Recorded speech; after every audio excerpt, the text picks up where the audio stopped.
If your Virgin Media hub is flashing green and you're stuck with no internet, then this video is just for you. In this video, I'll explain why it's happening and how to fix it step by step. A flashing green light usually means one of two things: either your hub is installing a software update, which can take anywhere from a few minutes to an hour, or it might be stuck in an update loop or have a loose connection. But don't worry, you can fix it by yourself. First, check the cables. Make sure the white coaxial cable, splitter, and the power cable are all tightly connected.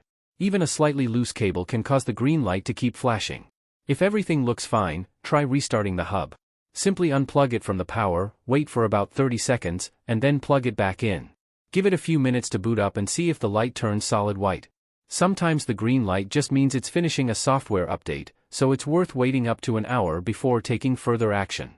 If it still doesn't change, you can try a factory reset. On the back, you'll see a small reset button. Use a paper clip or pin to press and hold it for 15 seconds until the light changes. Keep in mind, this will reset the router to factory settings, which means you'll have to set up your Wi-Fi name and password again.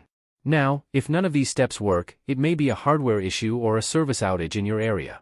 Use your phone's mobile data to visit the Virgin Media Service status page and check if there's an outage in your area. If there is, you'll just need to wait for Virgin's team to fix it. And that's it.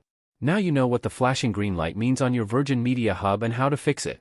If you found this video helpful, please like, share, and subscribe to support my YouTube channel. Thanks for watching.